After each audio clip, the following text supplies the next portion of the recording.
boa noite. Começa agora Hora do Voto, que hoje recebe Guilherme Boulos, candidato à presidência da República pelo PSOL, o Partido Socialismo e Liberdade, ao qual é filiado desde março desse ano.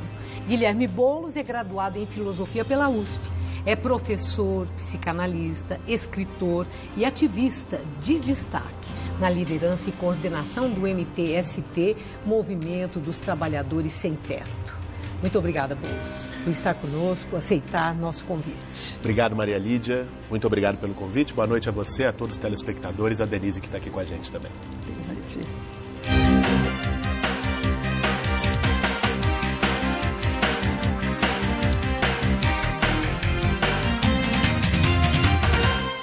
E também participa do Hora do Voto de hoje a jornalista Denise Campos de Toledo, comentarista de economia do Jornal da Gazeta, a quem agradeço também estar conosco. Obrigada, Denise. Boa noite, Boulos. Bom, Boulos, nesses tempos de definição de candidaturas, partidos estão ali na finalização, mas o que mais chamou a atenção foi lá em Porto Alegre, a atitude de Tarso Genro. Tarso Genro, que é um petista histórico e que falou com muita clareza. Embora ele admita que devam manter a candidatura de Lula, ele fez a referência que no PT eles já estão pensando na possibilidade de você ser a alternativa. Tarso Genro diz que o PT tem que liderar uma nova frente política e deve convidar o companheiro Boulos para ser o candidato petista à presidência da República. Chamou você até de companheiro. Eu quero saber, já está tudo acertado que Boulos será o candidato do PT também? Bom, Maria Lídia, veja só. Primeiro, a posição do Tarso Genro é uma posição que muito me honra. Tarso é um companheiro não só de hoje, um companheiro de longa data das lutas democráticas por direitos sociais e pela transformação do nosso país. Uma referência política e uma referência ética da esquerda brasileira. Ele foi muito claro em dizer que apoia a candidatura do ex-presidente Lula. E que, caso efetivamente a justiça impeça o Lula, o que nós consideramos um absurdo, e nos posicionamos de maneira clara em todos os momentos, ele defende essa posição. Para mim é uma honra. Bom, mas já está tudo combinado, é isso que eu perguntei. Não há combinação alguma, há um posicionamento do Tarso, um posicionamento público que ele colocou de maneira transparente, colocou também nessa fala os motivos pelos quais ele acha que essa seria uma candidatura não apenas para agora, uma candidatura que não se encerra em outubro, e esse é o espírito da nossa candidatura, é para pensar um novo ciclo no Brasil, a construção de um projeto de futuro, resgatar a esperança, fazer política de um outro jeito. Por esses motivos, o Tarso tomou esse posicionamento e, para mim, é muito importante. Agora, era você que estava junto com o ex-presidente Lula antes da prisão dele, junto com Manuela Dávila, que agora se discute até a possibilidade dela vir a ser vice de um eventual candidato do Partido dos Trabalhadores, e nós não tínhamos os possíveis candidatos do PT lá junto com ele. Isso seria alguma indicação já de uma aliança na candidatura? Você vai até o final como candidato à presidência? Como é que fica essa posição? Ou dá para formar uma frente de esquerda ainda antes do primeiro turno? Vamos por partes, Denise. Primeiro, em relação à nossa candidatura, ela é para valer, ela é até o final e não está em função de nenhuma outra. Ela é uma candidatura que está em função de um projeto para o país, um projeto de enfrentar essa esculhambação política que virou o Brasil e não ter medo de colocar o dedo na ferida, de enfrentar os grandes privilégios dos grupos econômicos, desse centrão político, essas oligarquias políticas que controlam o Congresso Nacional. Esse é o nosso projeto da candidatura do PSOL com o PCB, com aliança com os movimentos sociais que a gente representa. Então, essa candidatura vai até o fim. Agora, em relação à posição que você falou de São Bernardo do Campo, do ex-presidente Lula, nós temos um posicionamento que é de compromisso com a democracia brasileira. Eu não tenho nenhum motivo, para defender o presidente Lula por interesse próprio. Eu sou candidato a presidente da República. Eu defendo o presidente Lula, neste caso, porque acredito que a sua condenação é injusta e o objetivo da sua prisão é retirá-lo do processo eleitoral. E eleição não pode se definir no tapetão. Eleição não pode ser o judiciário, a partir de uma condenação altamente questionada por todos, não é definir quem pode ou não pode ser candidato. Então, o nosso compromisso com a defesa do direito do Lula ser candidato é um compromisso com a defesa da democracia no país. Foi isso que a gente expressou aquele dia em São Bernardo e é isso que nós estamos expressando na nossa posição. A gente não abre mão da defesa da democracia por qualquer cálculo eleitoral ou eleitoreiro. Bom, agora, Boulos, essa questão das alianças, a Denise acaba de mencionar, né, frentes, né, partidárias para a pulverização, está me dando um medo aí de muita divisão e isso poder ter aí um resultado desastroso. A candidatura Ciro Gomes, que no ranking dos presidenciáveis tem avançado e o nome dele tem sido cogitado como que tem mais chance de vitória e para representar os partidos de esquerda, uma frente de esquerda no Brasil. Quero saber a sua opinião. Ciro Gomes tem os pré-requisitos para ser o representante dos partidos de esquerda do Brasil? Deixa eu lhe falar, Maria Lídia. Primeiro, eu tenho um respeito pelo Ciro Gomes. Se posicionou contra o Temer, contra o golpe parlamentar que ocorreu no Brasil, contra essa agenda desastrosa que está sendo implementada no país. Agora, nós precisamos aprender com os erros do passado. Eu não acho que seja possível hoje falar de um programa de esquerda e se aliar com quem sempre mandou no Estado brasileiro. Não dá para falar de um programa de esquerda e achar que vai fazer isso junto com o PMDB, junto com o PP, né, junto com essa turma do Centrão, que é o velho Centrão do Eduardo Cunha. É lamentável que o debate político no Brasil esteja refém de meia dúzia de partidos que não tem programa, não tem projeto estratégico, não defende nada, são negociantes. Do velho balcão de negócios de trocar voto no parlamento por cargo, por ministério em governo.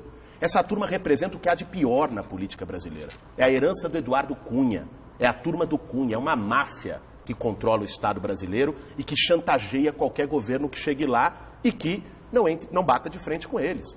Né? Nós achamos que um projeto de esquerda no Brasil precisa ter autonomia completa em relação a isso e não governar com essa gente, né? Governar com a maioria do povo, trazer o povo para o centro da decisão e não ficar refém, sequestrado de um centrão que representa a velha política, que é essa turma que, lamentavelmente, o Ciro buscou conversar, que, lamentavelmente, também o próprio PT em alguns estados tem composto nas alianças regionais.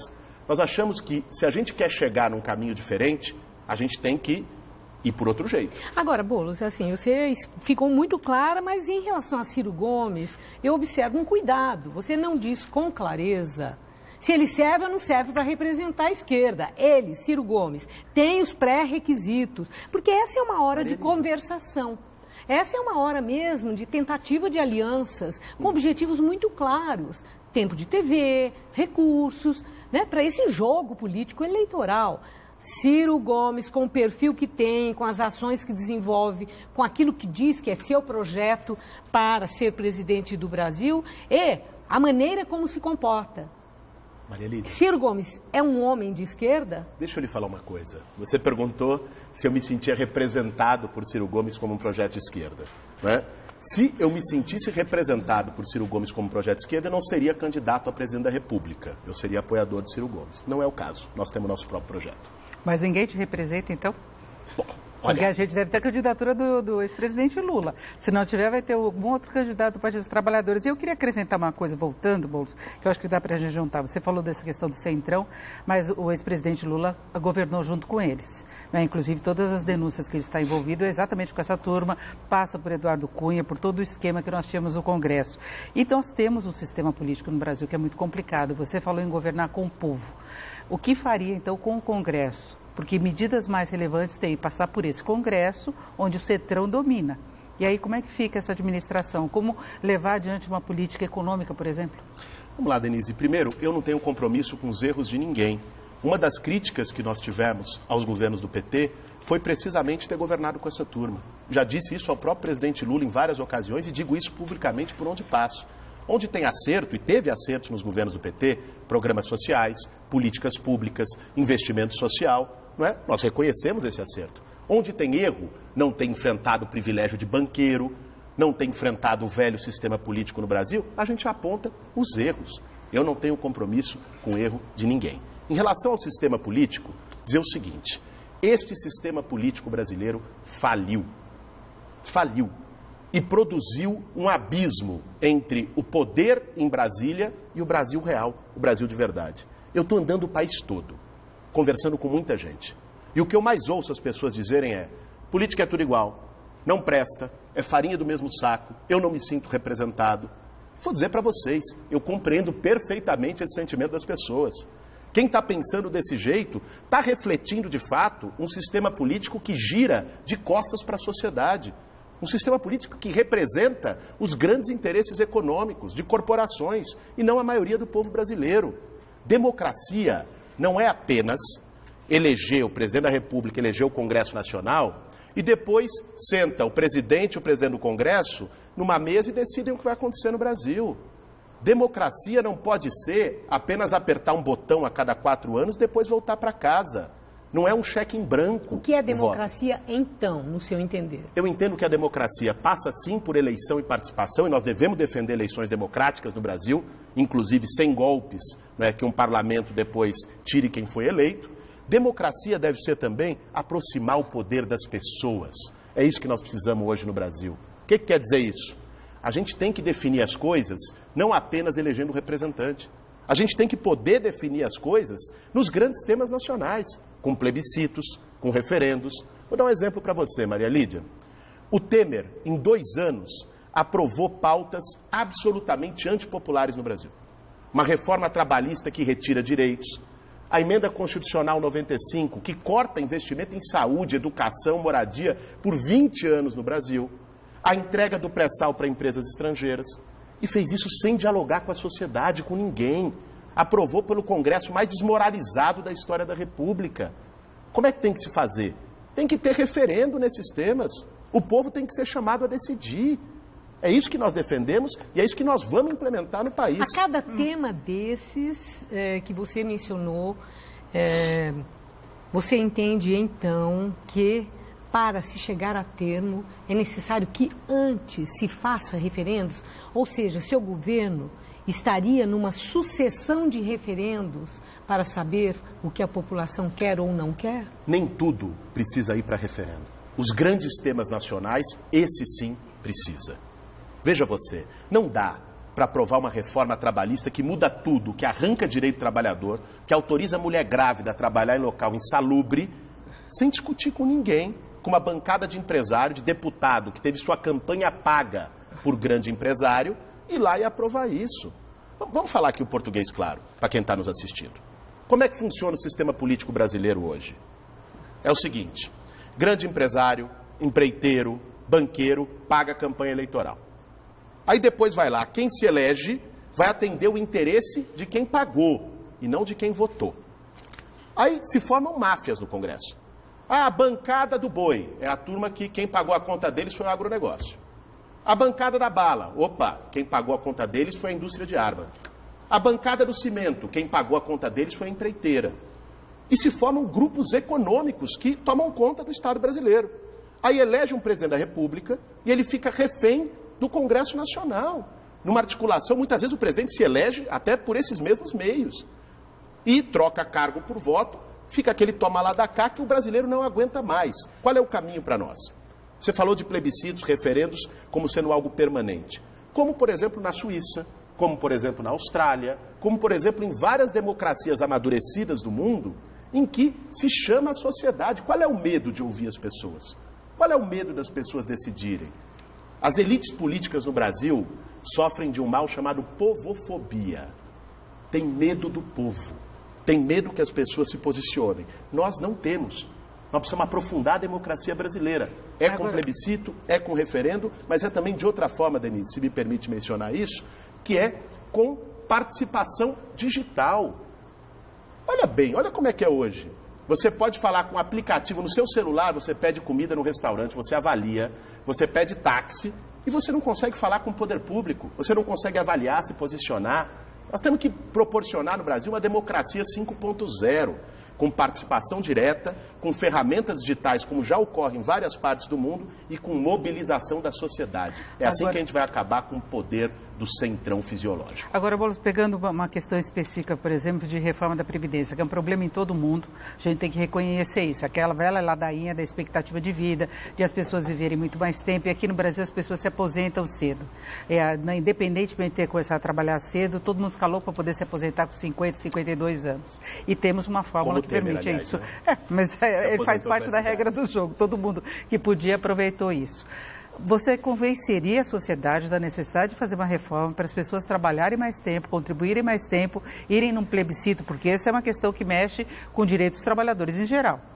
Qual seria a capacidade de convencimento de um governo para jogar uma reforma da Previdência num plebiscito e conseguir aprovação? Eu vejo alguns temas que são relevantes de economia, porque nem sempre, quando você tem uma situação de crise, você toma medidas populares. Se você ficar só jogando para a torcida, não dá certo. Isso não dá certo em jogo de futebol, não dá certo na política.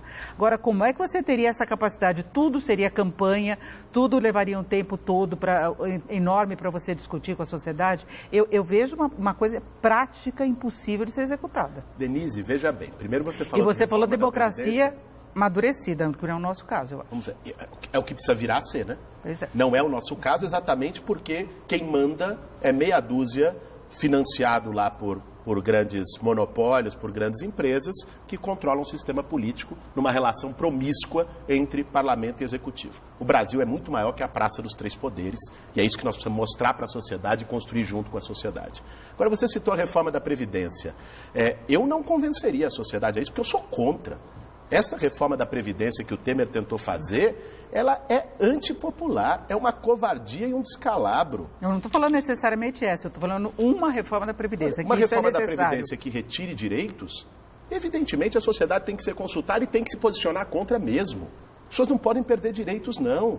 Sempre fazer a corda estourar no mais fraco. Essa é a história da política brasileira. Mas isso não é questão de perder direito, é uma coisa de viabilidade financeira. Se as pessoas continuarem se aposentando com 50, vivendo até 90, a 100 anos, quem se aposenta quebra. Mesmo que você tenha... Eu conheço muita gente que aposentou entre 50 e 55. Tem muito. Esse diálogo que eu quero fazer, Você tem um fator Denise, previdenciário, é isso. Mas é esse diálogo que eu quero fazer com você. Veja bem. Pobre, trabalhador mais pobre, não se aposenta com 50 anos no Brasil. Né? Você tem cúpulas dos poderes. Né? O Temer, que se aposentou como promotor, procurador, alguma coisa assim. Né? Cúpulas do judiciário, cúpulas do executivo, cúpulas do legislativo, que tem isso. Isso tem que ser debatido. Agora, querer jogar a conta da Previdência Pública nas costas de quem trabalhou a vida inteira para receber um salário mínimo depois, nas costas de quem recebe benefício de prestação continuada, querer cortar auxílio-doença... Isso foi excluído. Foi excluído depois que ele viu que não conseguiria aprovar mais nada. Mas houve uma discussão e houve uma flexibilização do modelo. Agora, muita gente se aposenta, mesmo tendo um baixo salário, quando cumpre o que está lá dentro do fator previdenciário, para a pessoa poder incorporar essa aposentadoria à renda, que é um problema mais sério depois quando a pessoa para efetivamente de trabalhar. Mas eu conheço muita gente que tem uma renda menor, que é um trabalhador assalariado normal, quando cumpre aquela condição para usar o fator previdenciário, se aposenta e incorpora aquilo na renda. Esse é um mecanismo que nós temos hoje no Brasil, mas que não é justo. Vamos falar de previdência. Eu acho que é importante que a gente fale entre os pontos. Não, é o que estamos falando. Né? Não, mas é o que eu quero falar um pouquinho mais agora sobre um outro ponto de vista, que é o seguinte, né? Vocês falam muito e se faz esse debate sobre o déficit na Previdência no Brasil. Veja bem, nenhuma previdência, nenhum sistema de previdência é 100% autossustentável. Precisa de investimento público para poder mantê-lo. A Constituição de 88 já deu conta disso quando coloca as fontes para a Seguridade Social no Brasil, está lá, Contribuição Social sobre Lucro Líquido, PIS, COFINS, PASEP, estabelecidos na Constituição como fontes atreladas à Seguridade e à Previdência. Aí vem, bota a DRU. 30% disso é retirado para pagar, muitas vezes, juro da dívida pública para banqueiro, agiota e fundo financeiro. É evidente que vai aumentar o rombo na Previdência Pública. Se o dinheiro que era para ir para a Previdência está sendo desviado para as finanças e para os banqueiros, é claro que vai aumentar. Aí você tem outra questão. Dívida das grandes empresas. 450 bilhões de reais que as grandes empresas devem para a Previdência. 2/3 disso imediatamente executável. O Temer foi mexer nisso? Foi nada. Foi querer pegar salário mínimo, né? Mexer nos grandes privilégios, ali onde está dívida de grande empresa, desonerações em folha. Quanto que a Previdência deixa de arrecadar por uma política insana de desonerações que muitas vezes só favorece grande empresário? Não mexem. não é? Nos privilégios da cúpula do judiciário, que além de previdência, tem auxílio moradia, auxílio viagem para Miami, auxílio terno. Vamos mexer aí, é aí que nós queremos mexer. Bom, são tantas as questões ainda sobre previdência, mas esse não é um programa sobre a necessária mudança na Previdência Social no Brasil. Eu gostaria de prosseguir assim num leque mais amplo, até para que nós possamos conhecer o que pensa e pretende Guilherme Boulos, que é o candidato à presidência da República. E o grande destaque da sua atuação política, Boulos, é na liderança e coordenação do MTST. Se eleito, como é que vai ser a sua atuação no caso da ocupação das propriedades privadas no campo e nas cidades? Você vai reprimir ou vai incentivar e amparar essas ações? Vamos lá, Maria Lídia. Primeiro, reprimir jamais. Moradia não é caso de polícia. Direito social não é caso de polícia, é caso de política pública. É assim que se resolve. Agora, eu vou fazer a lei ser cumprida. Sabe o que é a lei ser cumprida? É pegar a Constituição que fala em função social da propriedade, é pegar o Estatuto das Cidades, que há 17 anos é uma lei federal promulgada e regulamentada, que diz que um imóvel ocioso, vazio, que deve imposto, pode ser desapropriado para moradia popular sob certas circunstâncias. Isso nunca foi feito pelo lobby do mercado imobiliário, por essa turma, porque no Brasil tem isso, né? Lei que pega e lei que não pega. Quer dizer, uma vez aplicado esse princípio que você descreve, as ocupações seriam desnecessárias, porque as propriedades privadas que não estiverem cumprindo o seu papel social, elas estariam disponíveis para a função social a que deveriam se destinar. Então, você vai prevenir a ocupação com uma mudança de política nesse sentido? A melhor forma de lidar com a ocupação é exatamente isso. É resolver o problema social que leva à ocupação, que no Brasil, historicamente, não se fez. A lei se cumpre para um lado e não se cumpre para o outro. Com Guilherme Boulos presidente, a probabilidade de ocupação fica muito remota, porque você iria preferencialmente atuar nesse tipo de prevenção, é isso? O que você está colocando como prevenção, só para que a gente deixe claro, são políticas públicas necessárias de moradia popular e de reforma urbana já previstas na lei e que historicamente não são implementadas no Brasil. A gente precisa pensar, Maria Lídia, porque eu acho que é importante isso que você falou no seguinte sentido. Fala-se de ocupação e muitas vezes quem está nos assistindo, né, compartilha de um preconceito que também é de parte da imprensa brasileira, que vai lá e diz, olha, quem ocupa é vagabundo, está querendo tomar o que é dos outros, está querendo algo fácil, e não consegue se colocar no lugar das pessoas que ocupam. Eu estou há 17 anos no movimento social de moradia com muito orgulho. Aliás, outro dia me perguntaram, você quer ser presidente do Brasil, estando ao lado de sem teto, de sem terra? Falei, seguramente vou continuar ao lado, só não vou estar ao lado de sem vergonha, como boa parte da elite política do Brasil. Agora, essa turma que vai para uma ocupação, uma mãe que vai com seus 2 filhos, pisar no barro, ficar debaixo de um barraco de lona, sem infraestrutura nenhuma, ninguém faz isso porque quer, Maria Lídia. Quem faz isso, faz porque não tem outra alternativa. Porque no final do mês teve que escolher entre pagar aluguel e comprar o leite da criança. Agora, Boulos, a política habitacional passaria então por uma política de desapropriação? A política habitacional... Não teria uma outra estratégia, porque eu acho que deveria ter um foco muito maior na geração de emprego para que não houvesse esse paternalismo por parte do Estado. Tudo bem que você tem uma situação de miséria que em muitos casos você tem que agir. Agora tem uma cobrança, eu acho que meio paternalista em alguns casos. Denise, o que você está chamando de paternalismo é direito social assegurado no artigo 5º da Constituição. Então, mas não necessariamente por desapropriação. Se as pessoas tiverem renda é muito melhor. Se a pessoa tiver renda não é melhor? Mas veja bem, a desapropriação é uma ferramenta prevista na lei para imóveis ociosos. Mas não se pode construir, por exemplo, Minha Casa Minha Vida, você ter um outro tipo de moradia, não só cuidando de invasões? Uma coisa não exclui a outra, né? Então, desapropriação tem que ser feitas de imóveis que não cumpram função social. Imagine, um prédio que está lá abandonado há décadas, né? Devendo imposto a dar com pau para uma especulação imobiliária, tem que ser utilizado para finalidade social. Isso tem um outro objetivo, porque nós não queremos só dar teto, não. Nós queremos assegurar a vida digna para as pessoas. Como é que se pensou moradia historicamente no Brasil, principalmente nos centros urbanos? Jogar o pobre para o fundão. Pessoa é pobre, trabalhador, joga lá para o fundão da periferia. Isso gera um problema muito maior. Assim que se construiu política habitacional no Brasil, sempre. Qual é o problema? Não é só de moradia. Leva para onde não tem infraestrutura, saneamento, onde não tem oferta de emprego. É mais longe da oferta de emprego, então se agrava o problema da mobilidade urbana. É 2 horas para ir, 2 horas para voltar. Onde tem menos oferta de creche, de saúde, de educação pública.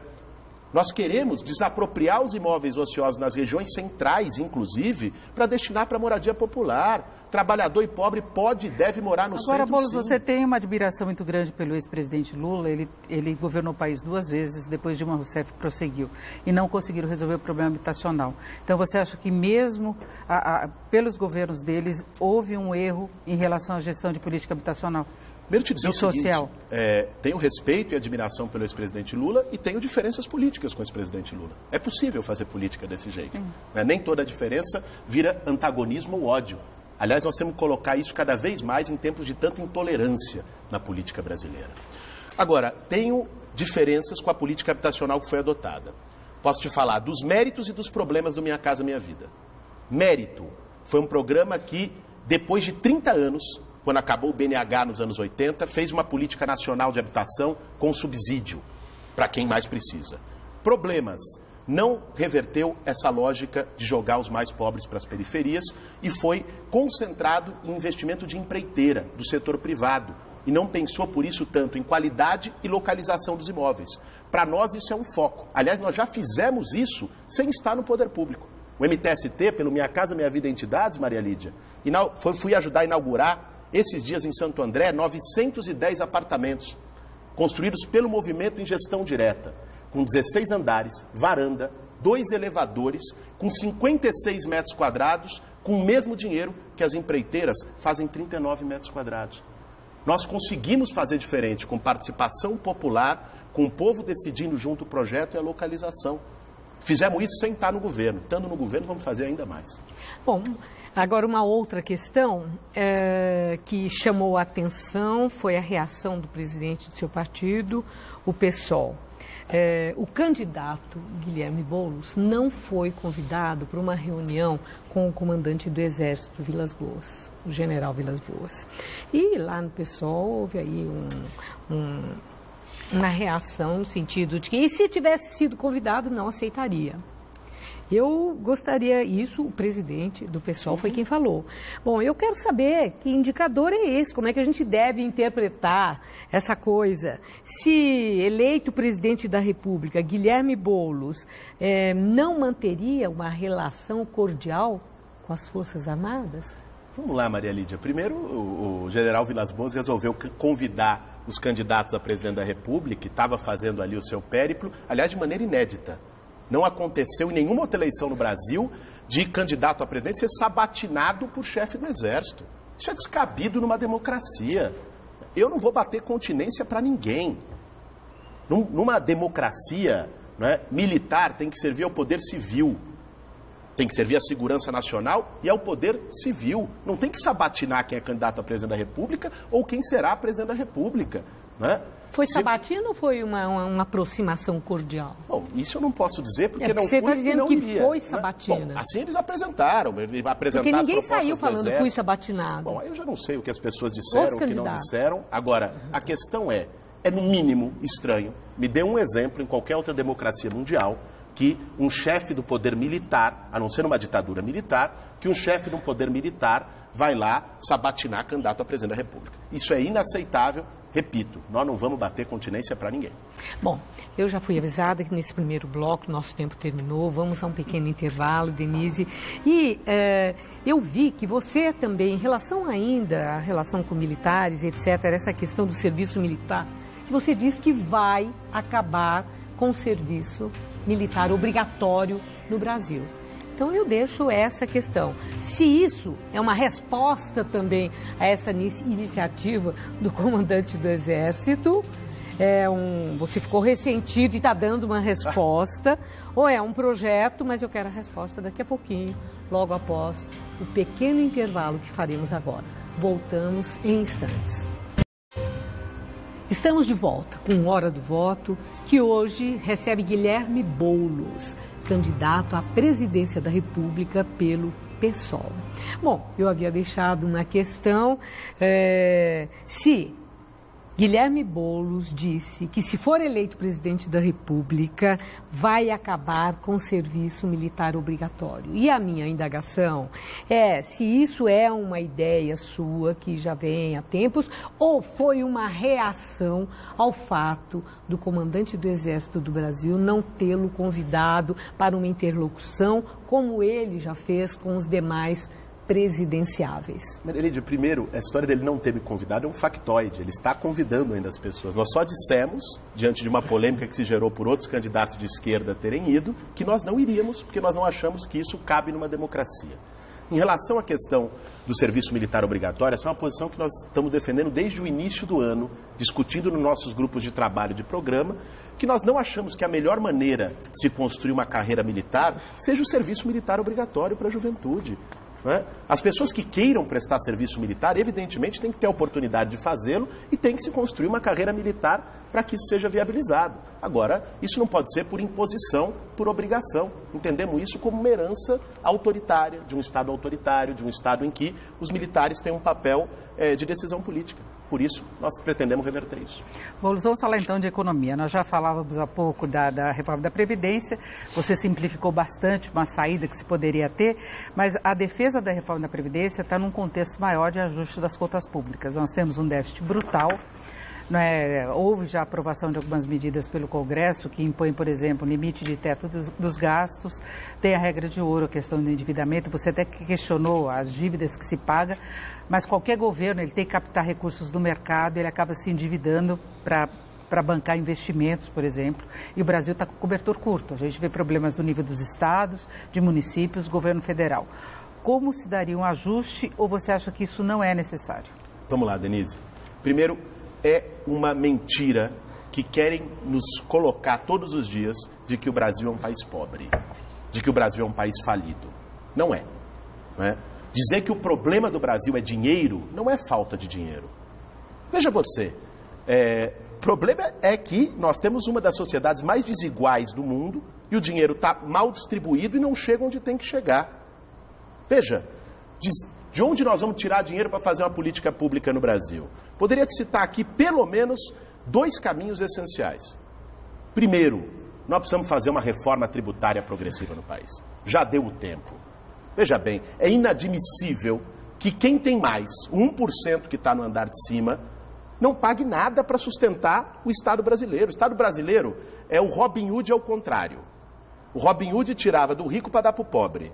O Estado brasileiro tira do pobre e da classe média para dar para o rico, para o super rico, para banqueiro, para agiota. Olha, quem tem um carro, quem está nos assistindo em casa, e amanhã de manhã vai pegar o seu carro para trabalhar, lembre que você pagou IPVA no começo do ano. Quem tem jatinho, helicóptero, iate, não paga R$1 de imposto. Hoje no Brasil, quem tem mais paga menos, quem tem menos paga mais. Cada coisa que a gente consome, que a gente compra, está embutido imposto ali. E imposto alto. A classe média e os trabalhadores já pagam muito imposto no Brasil. Nós queremos criar as condições para reduzir isso gradualmente, mas tributando mais renda, patrimônio. Nós vamos tributar lucro e dividendo. Nós vamos taxar grandes fortunas. E nós vamos aumentar a alíquota sobre grandes heranças. Imposto sobre herança no Brasil, máximo hoje é 8%. Nos Estados Unidos, que não podem ser acusados de comunistas, é 40%. Tem que acabar com essa esculhambação. Isso significa ter coragem de enfrentar grandes interesses. O presidente da República, Maria Lídia, não pode ser eleito para governar para mercado. Eu não vou governar para o mercado. Se o mercado quer mandar no Brasil, eleja o presidente no pregão da Bolsa de Valores. Enquanto houver democracia, alguma coisa próxima à democracia por aqui, quem for eleito tem que governar para o povo. Agora, como você faria isso? Porque não é um ato de vontade do presidente da República. Pode até ser o seu sonho pessoal, mas tem que passar pelo Congresso Nacional. E há pouco você falava que não aceita um governo de coalizão, mesmo que você não tenha usado essa expressão, ou seja, na composição, na aliança com os partidos que seriam seus contrários. Então, como que Guilherme Boulos realizaria tudo isso que prega agora e que adquire o tom de promessa de campanha? Vamos lá. Então, como Como seria isso possível? Como acabou a ditadura militar no Brasil, Maria Lídia? Foram os generais que se reuniram numa sala, numa mesa com as instituições e decidiram que era hora de acabar? Ou foi o povo que foi às ruas, com centenas de milhares de pessoas nas diretas já, em movimentos sociais, e conseguiram dar fim à ditadura? Qualquer grande mudança na história acontece quando as pessoas se mobilizam. Nenhuma instituição abre mão dos seus privilégios voluntariamente.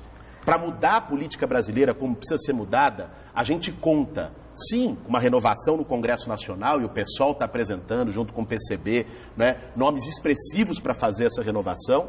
A gente conta também com participação popular e democrática, falei aqui já de plebiscitos, referendos, ferramentas digitais, e a gente conta com a mobilização da sociedade brasileira. Se o povo for chamado para defender os seus interesses contra os interesses da máfia que controla o Estado brasileiro e dos grandes grupos econômicos que ficam chupinhando o recurso público, que para eles, Estado mínimo é na hora de investir para o povo. Na hora de socializar o prejuízo deles é Estado máximo, como fazem em todas as crises. Agora, Boulos, isso nunca se daria de uma forma pacífica, né? Não haveria essa resistência. Eu queria até colocar uma outra questão. Você tem, pelas pesquisas eleitorais, um apoio muito grande a Bolsonaro, que representa, é um ex-militar. E ele está lá pregando o discurso da segurança, inclusive numa posição contrária que você tem. Ele, inclusive, deu declarações nesse sentido, defendendo a ação da polícia contra a invasão de terras. E tem uma fatia importante da sociedade que está apoiando exatamente esse discurso. E aí você acredita que pela mobilização da sociedade você conseguiria mudar, fazer toda essa transformação sem levar o país a uma guerra civil? Porque é isso que eu imagino. E você também menospreza a ação de mercado financeiro, que a gente sabe que não é você governar para o mercado, mas você tem uma relação, por exemplo, com o exterior, em que você tem que ter um mínimo de estabilidade com relação ao dólar. Você importa, o país exporta, tem preços de produtos agrícolas que estão relacionados. Você não pode fechar a porta do país. Bolsa pode ser um instrumento importante para as empresas poderem captar dinheiro e gerar emprego. Então você não pode, de uma hora para outra, excluir todo esse sistema que você tem, levar qualquer decisão para plebiscito, mobilizar a sociedade e imaginar isso uma situação pacífica. Denise, veja bem, primeiro, eu acho um risco. O que gera instabilidade do dólar é quando a economia vai mal, sempre. Aliás, o que contribui para a instabilidade do dólar, o cartel do câmbio que está sendo analisado no CAD agora, recentemente mostrou... Aquilo foi específico. É falta de específico nada, isso acontece todos os dias no mercado de câmbio. Você acha que você tranquilizaria o câmbio? Veja bem, não é questão de tranquilizar o câmbio. O que eu estou lhe dizendo é o seguinte, eu não quero tranquilizar o câmbio, eu quero tranquilizar o povo brasileiro. Mas administrar a economia. Agora, deixa eu lhe dizer uma coisa, né? O que faz com que gere volatilidade tão grande também no mercado financeiro é a completa falta de regulação. Banco trata isso aqui como se fosse paraíso fiscal. O Brasil não é paraíso fiscal, não é Bahamas, não. Né? Tem que deixar de ser uma Disneylândia financeira, uma república dos bancos, e é essa farra de banqueiro que nós vamos enfrentar. Não dá para ficar refém dessa lógica que diz, olha, não pode bater no banco que eles vão tirar o dinheiro daqui. Não pode falar mal de investidor que ele vai tirar o dinheiro daqui. O Temer fez tudo o que eles queriam. A economia vai bem? O Temer é rejeitado por 97% da população brasileira. A economia está em desastre. Estão fazendo ajuste fiscal há 3 anos. Começou, aliás, com Joaquim Levy lá no Ministério da Dilma. E o Temer levou isso a níveis incríveis junto com o Meirelles, impostor. Né? Estão fazendo isso há 3 anos. E o déficit fiscal continua. E o que gera é desemprego e queda na renda. Essa receita fracassou aqui, fracassou em todo lugar do mundo. Nós não vamos ficar esperando ajuda mágica de mercado financeiro, não. Nós vamos governar para o povo. Bom, Boulos, a última questão. Nosso tempo realmente chega no limite.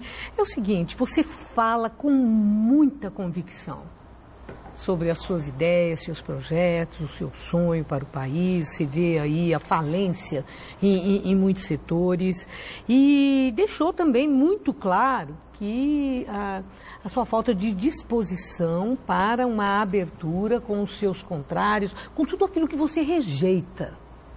Você não compactua, portanto, você rejeita. O que eu quero saber é se Guilherme Boulos é mente ampla, é um open-minded, ou é hermético, fechado em torno daquilo que pensa e acredita. E não se abre para aquilo que na política é fundamental, que é a arte do entendimento. Veja, Maria Lídia, eu sou aberto a dialogar e a ideias diferentes com quem quer que seja. Acho o diálogo fundamental. Aliás, quem faz política com intolerância, com víscera, com ódio, com agressão, não sou eu. É o Jair Bolsonaro que você citou, que explora o medo das pessoas, que vende ilusão para as pessoas, diz que é novidade e está aí há 30 anos como deputado, nunca aprovou nada de interesse do país.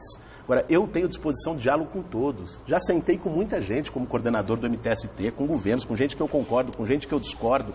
Isso é parte. O que eu não tenho disposição é de negociar princípio. É de chegar e trocar aquilo que eu acredito, baixar a bandeira num balcão de negócio, em troca de voto, em troca de cargo, em troca de favorecimento.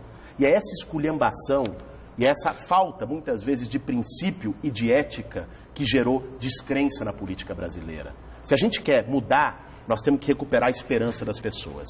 E é isso que nós pretendemos fazer. Dialogar, muito bem, temos que dialogar com toda a sociedade. Agora, negociar princípio, jamais. E aqui termina a hora do voto de hoje, que recebeu Guilherme Boulos, candidato do PSOL à presidência da República, a quem eu mais uma vez agradeço a presença e a disposição com que respondeu as nossas questões, defendendo as suas ideias. E a você também, Inês. Muito obrigado por estar conosco. E Hora do Voto estará de volta no próximo domingo, às 11 da noite, logo após Mesa Redonda. E o nosso convidado será Ciro Gomes, candidato à presidência da República pelo PDT. Obrigada a você que nos acompanhou. Uma boa noite a todos.